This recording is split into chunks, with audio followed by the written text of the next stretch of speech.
Greetings survivors! In this video we will explain the new patch 060 that's being out on experimental. We will talk about the new UI, the new renderer and FPS, map changes and what's very important, loot. I divided loot in several parts, weapons, clothing and equipment. So we will talk about spawn locations, rareness and some tips and advices based on my experiences on experimental 060. So keep watching this video if you want to know more about this crucial patch.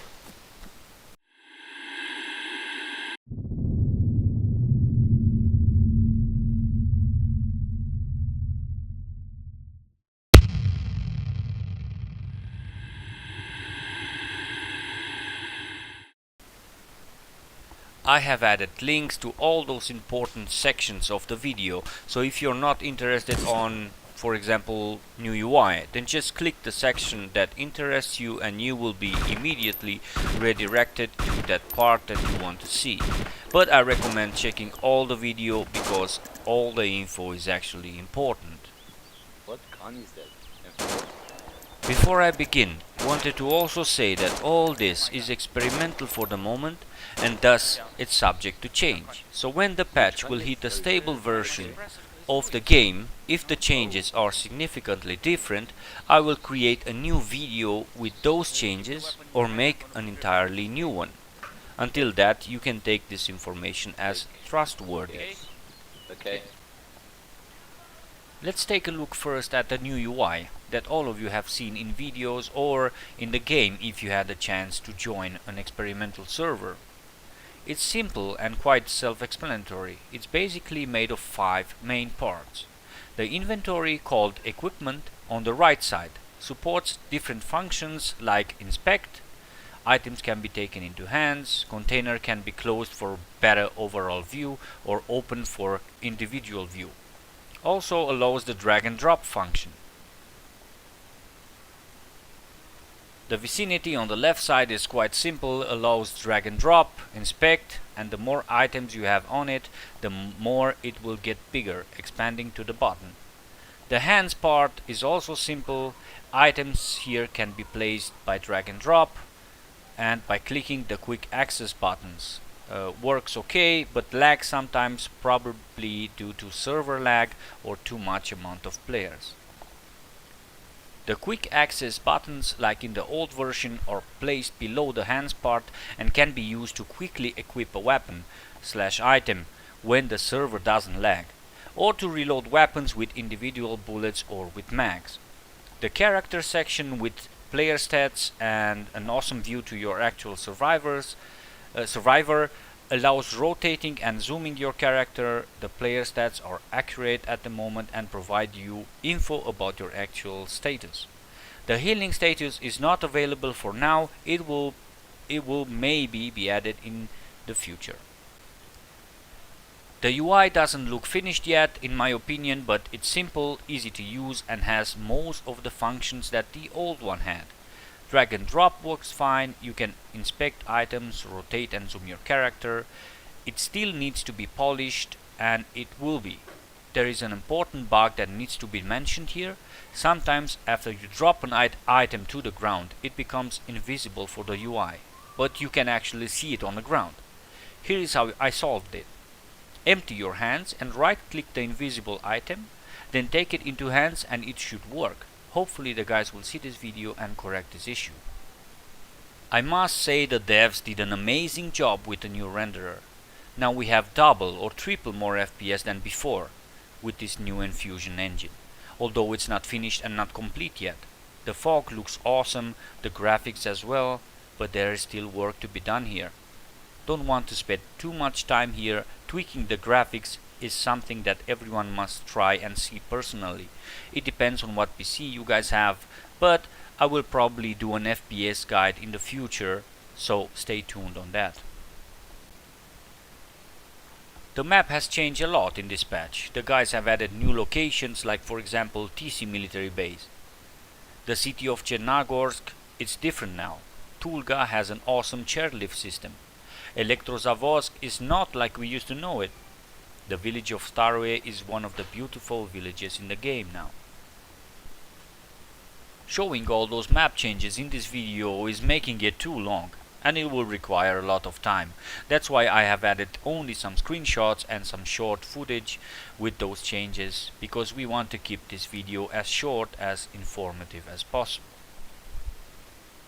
As you already know, weapons like the M4A1 and the AK-101 have been added to the game. The FN-FAL can spawn with scopes or mags attached to it, but in this build the scopes are bugged. Hopefully they will fix them by the time you see this video. Also, the way the weapons spawn now is different.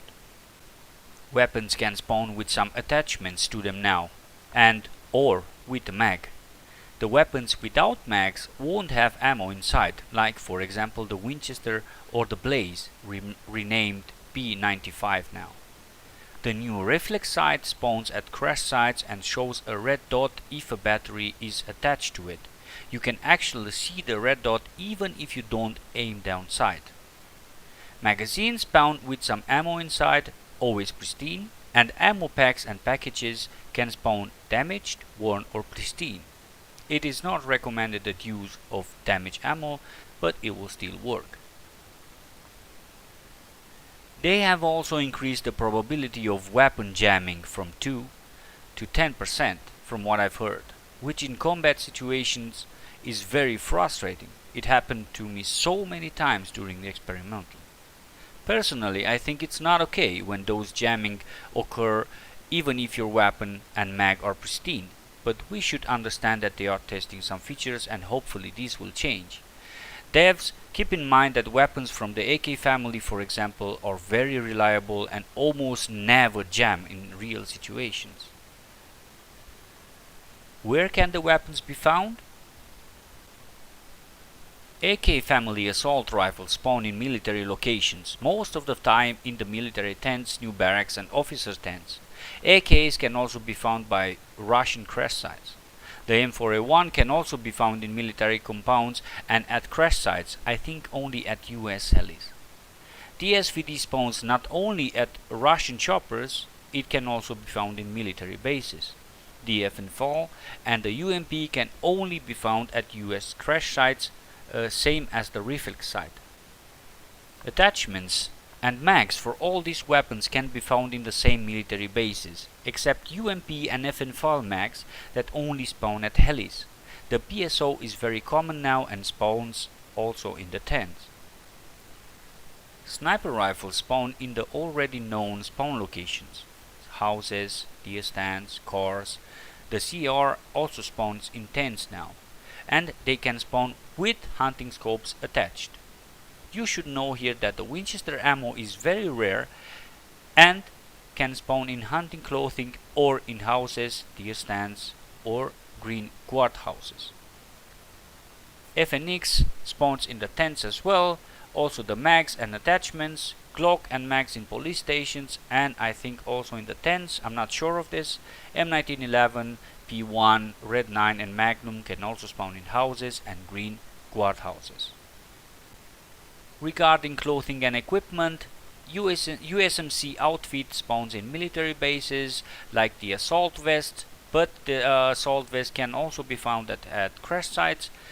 The new assault backpack spawns in militaries as well. Smurf vest and backpack only at Russian helis. Plate carrier and attachments are very rare and I have only found them at crash sites.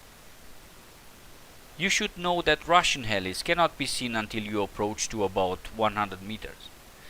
I don't know if that's a bug or it's supposed to be like that, but I guess it's a bug. The US ones are also like that, but you can actually see the smoke from them. So if you want to find them, to see them, you should know their exact spawn location. A link with the most common ones will pop up here to help you out finding the helos. This is one of the greatest patches of the game, but not the most important one in my opinion. The Eden sound patch is going to be crucial, the new animation system as well. Stamina and skills will be also game changing. The experience of the game is different now. You don't have that constant lag in cities anymore. Game runs very fluid and smooth. Graphics are crisp and amazing. There are still a lot of bugs and work to be done, but we are going in the right path.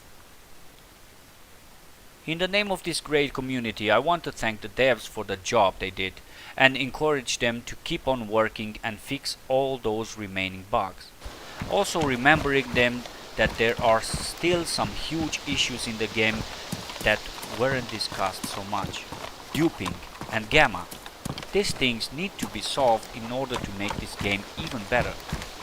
I'm sure there's more to this patch than I haven't said, but it's a huge one and more info will be added in future videos, so stay tuned and subscribe for more DayZ content.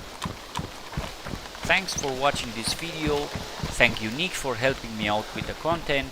Don't forget to check the description for some additional links, and I will see you all soon. Bye bye.